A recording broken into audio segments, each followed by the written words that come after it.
Hi, everyone. I'm Dr. Donnelly. And I'm Dr. Hinson. And we are the Good Doctors of Abbey Research. And we're here with you today for our recap and analysis of Handmaid's Tale, Season 1, Episode 3, entitled Late. So for those of you who have never joined us before, we both have PhDs in social science. Erin's is in history and anthropology, and she focuses on imprisonment narratives. Mine is in sociology, and I specifically focus on women in religion and how religious language is used to silence women in religious movements. So Handmaid's Tale is kind of the intersection of all of our loves. If they could throw in Hallmark movies, ice hockey, and like puppies, I think it would be everything. Rugby and cats. Rugby and cats, and we'd be pretty set. So this is an academic analysis video series, but we're also going to be making sure you know what's happening in each episode, so don't worry about that. So speaking of what's happening, as we open up on episode 3, we are back in pre-Gilead time to kind of see what happened. And I remember watching this particular opening, and like it was a gut punch. So June is at work, living her life at her publishing house, where she's I think we're led to believe, acquisitions editor. Yeah. And all of the women in the office are summarily fired. And the government has frozen all of their bank accounts and has ruled that they can no longer own property. Great. What a Monday. What a Monday. So I think we can safely assume that women's suffrage has also been repealed at this point. Yeah, I think Roe v. Wade's out the door on that one too, kids. Yeah. Even if we don't know if there's a Supreme Court, who knows? Yeah. So back in present time, Serena and Offred are having a bit of a girl date, and they're going to visit of Warren and the new baby. Of Warren / Janine is very clearly a mentally ill individual. And she is somebody who the hormones of pregnancy, it appears to us, has only exacerbated that mental health issue. And of course, they are not interested in protecting her mental health because she is only a womb. Yeah. She is now a one-eyed womb even. So that's all, and that is it. That's not great. So then Offred and Serena get back home, where Aunt Lydia is waiting for them to interrogate Offred about Glenn / Rory Gilmore. When it is revealed that Offred knew that Rory was gay, she gets cattle prodded because that's proportionate. Yeah, and then my favorite little bit is that at this point now, Offred quotes the Beatitudes back to Aunt Lydia, who's about to go ape tits on her. And Serena intervenes, and I'll talk a little bit more about that in a minute. But the only reason she intervenes is because she thinks Offred is pregnant. Hence the episode title, Late. Late. So later, when we find out that she's not pregnant, Serena locks her in her room. So while this is all happening, there's flashbacks to June and Moira in pre-Gilead going to protests, protesting new laws. There's lots of automatic gunfire. And then the other major thing of this episode, we discover that gay is not a word used in Gilead. Instead, LGBTQ folks, and I would imagine transgender folks as well, to be completely honest, are called gender traitors. Yes. And gender traitors are punished either with death or with genital mutilation surgery. And we discover that because the Martha that Rory Gilmore was sleeping with is hung. In front of her. In front of her. Yeah. And Rory has her clitoris cut off. Yep. So Dr. Hinson. Yeah. So on that shiny note, the joy of joy that is Gilead. In each episode, they are just like upping that shock factor. Each one this season, they're just like, oh, you thought you were shocked by what we were telling you? Hold my beer. So it was not surprising that Late opens with the revelation that our dear Rory Gilmore has had an affair with the Martha in her household. And we see her dragged away by the guardians and the eyes, and she's got like a muzzle, like lovely a leather like faceplate over her face. Yep, great. And so this is the first kind of overt traditional representation of imprisonment. Gives us an insight into what acts constitute a violation of the law. So there's a lot of the covert punishment that happens that's not overt law-breaking punishment that we see. And in the previous episodes, we've seen people hanged, so clearly there is some form of death penalty, capital punishment, etc. But this one we see it nuanced a little bit, and it gives us some flashbacks from our Offred. And what immediately struck me during these flashbacks was how easily I could make comparisons to the situation in contemporary America, which made me very, very nervous, which was no doubt perhaps Atwood's point when she first wrote the book, but certainly the writers now writing and producing in the second decade of the 21st century. Naturally, these scenes in which new social norms are entirely directed at the role of women in society made me reflect on how I would react to these changes. And we've talked a lot about where either of us or both of us would end up in Gilead.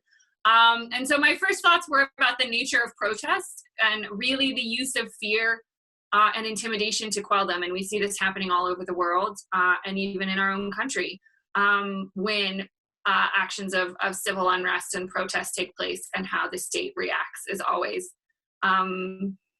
interesting, if not frightening and upsetting. So happy thoughts this show brings along as always.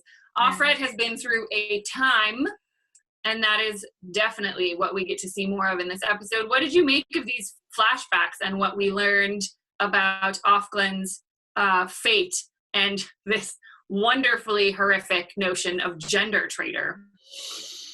So all my notes for the opening of the episode are like, holy shite. Like, what is happening? My notes are just like, what is this?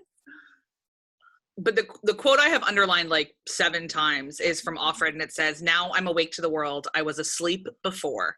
That's how we let it happen." Yeah. And ooh, that punch. Yeah, I thought a lot. I mean, as we record this, it's been almost a year maybe since I saw that episode. And what was I asleep to a year ago? What am I asleep to right now? I mean, as we're talking right now, Puerto Rico still doesn't have power from Hurricane Maria back in the fall. Yep. Flint, Michigan still doesn't have clean water from before God was a boy, it sounds like. Here in Philadelphia, we have a massive, massive opioid crisis, even just in our little pocket, much less states like West Virginia. Teachers are striking because students don't have books. Yep. And each one of us has a friend or a neighbor or a loved one who's going through something so traumatic and unspeakable they haven't even told us about it. Like, how do we do it? And then also thinking like leadership hat, what are we asleep to in our own organizations? As folks who care about people, how do we make sure that we can stay awake to what's happening around us and react appropriately? I mean, I think most people are doing okay, but okay isn't good enough.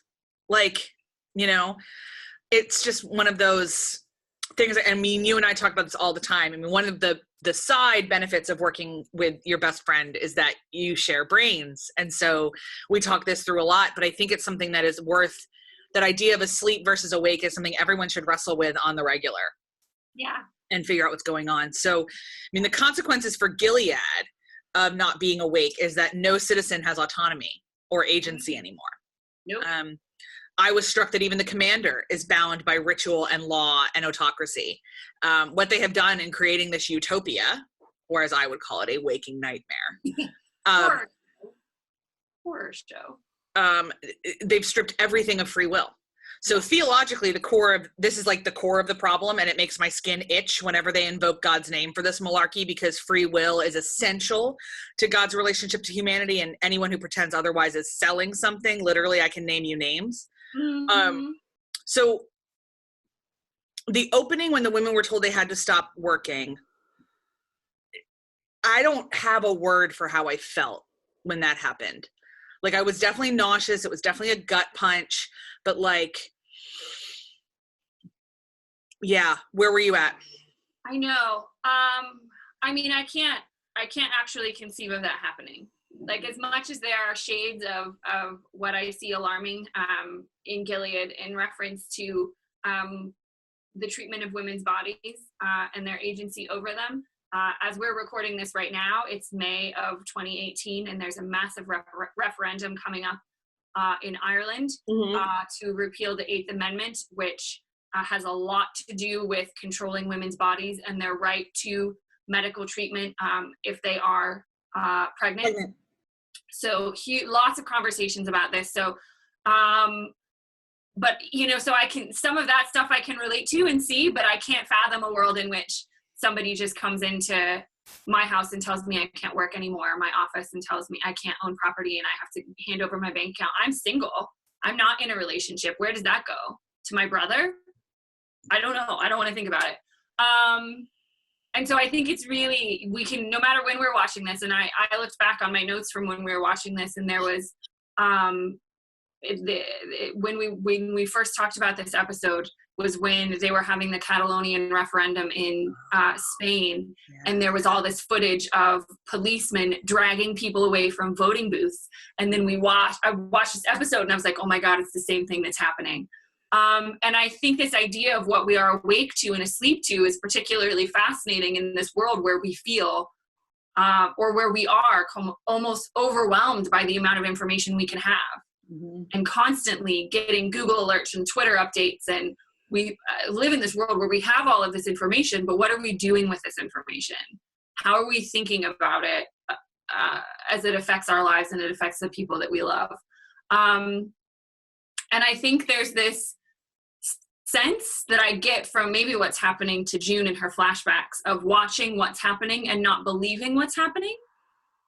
And maybe that's what she was talking about when she was asleep. Like, she saw these things happen as her rights were taken away.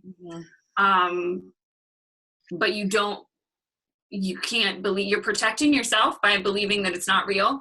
But I think one of the themes that's really significant for me in this show overall, that was given as an example in this episode, was how a system of control is implemented, which sounds like a very complex thing, and it is. And so they break that down. So I can't help but think of the precipitating events that could motivate a group to consider a coup, as we return to this, do you want to build a coup checklist? Over and over again, we're seeing these bits of the puzzle come together. And Offred's narration continues after the quote that you gave us to say, nothing changes instantaneously. In a gradually heating bathtub, you'd be boiled to death before you knew it. So you're, in this sense, she's the lobster in the boiling pot, right? And everyone is in society. And using religious language to justify taking away rights and autonomy is infuriating. Like, I couldn't, particularly as a person who is agnostic, having somebody enforce a religious belief on me that I don't even have, to justify taking away my right to work would be horrible. But I think on some level we all crave order and control, maybe, except for anarchists, I guess. And when inexplicable things happen, it's hard not to imagine people accepting an explanation that gives them a perception of control, which is maybe how a coup happens, if you give people bits of that. But I know we could talk about this for days.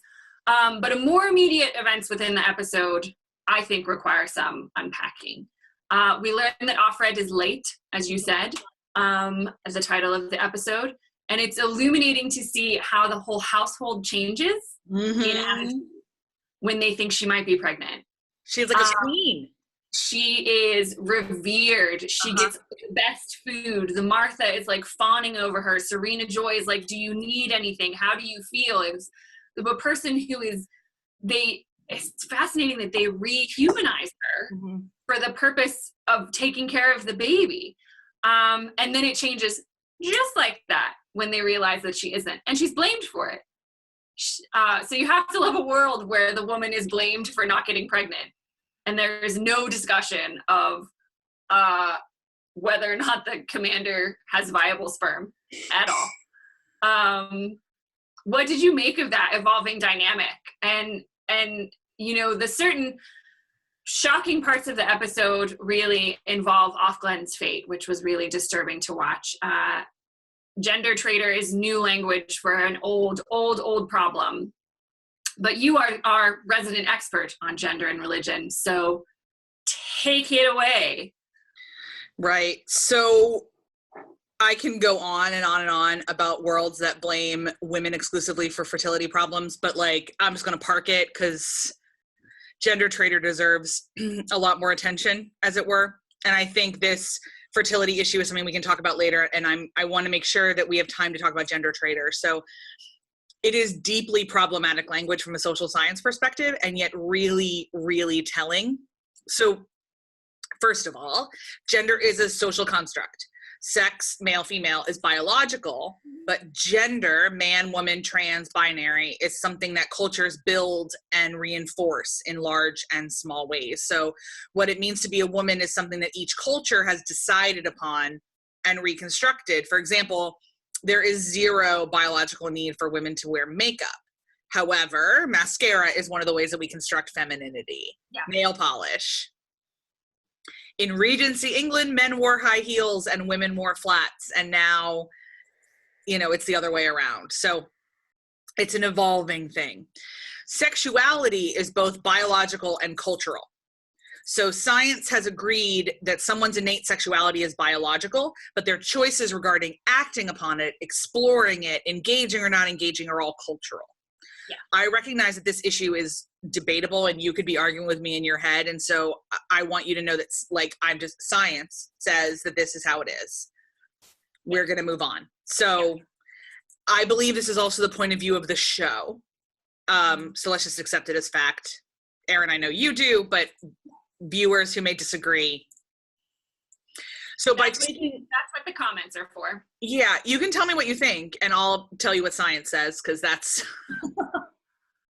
we come from as social scientists, that's our base level. So by talking about lesbians as gender traitors, Gilead is therefore saying two things. One, they're saying that gender is biological. Mm-hmm. And two, that procreation is tied to gender appropriateness. So in order to be a woman in Gilead, you must be straight, because the only purpose of sex is to procreate. Yeah. You are a traitor to your gender if you choose to have sex that does not result in procreative possibility. Mm-hmm. So they don't use that word for the handmaids or any other straight woman who chooses not to have children, because they've removed that choice entirely. But I do wonder about like handmaids that have extra handmaidly affairs, if they'd call them gender traitors too, or if they just call them dead. I'm not sure. The construction of gender as a biologically, and in this world, therefore, religiously certain pathway is significant. It speaks to everything being biological certainties, and is another way in which they have adapted the theology of creation to fit their worldview. They've bastardized it. So nowhere in the Christian scriptures does it command women to bear children or they're being sinful. Nowhere. It takes serious manipulation of the meta-narrative to get there. And this dystopia draws all of its power from this manipulation. All of it. Yeah. So in the Old Testament, all sex was procreative as well. That's actually why there's all this stuff about men can't lie with men as though they would a woman, because spilling seed was the sin. Masturbation was a sin because you were wasting sperm, because everyone had to have as many kids as possible, because that's what agricultural tribal things mean. So yes, all sex had to be procreative. Not all sex, but sex was procreative in the Old Testament, but there's absolutely no conversation about fertility in the way that Gilead is making it happen. Yeah. So by calling Offglen, Emily, Rory, all the names we give her, a gender traitor, they are playing God even more than it may appear on the surface. Mm-hmm. So I was pretty livid. As you can tell. So I think we should hit pause here, just because we could keep going and going and going and going. So anything else you've got to wrap up before we hit pause and wrap up this convo? Really what we see that's so interesting is both Off Glenn and Off Red are now actual prisoners at the end of this episode, and both of them for failing in their gender roles. And that's really the biggest takeaway, I think, from the end of this episode, is all of that stuff, all of that fantastic contextual analysis that you just gave about gender and the history of how we construct it, and gender performativity versus procreation. And now that they have tied these two together, and they are both, they're not going to call Offred a gender traitor, because she hasn't done anything to go against that procreation yet, but they are still punishing her for failing at being a woman. And more importantly, failing at being a womb, because they don't really believe she's like a real person or a real woman. She's just a woman. Incubator. Yeah, exactly. She's just an incubator. So she's failed as her role as a womb.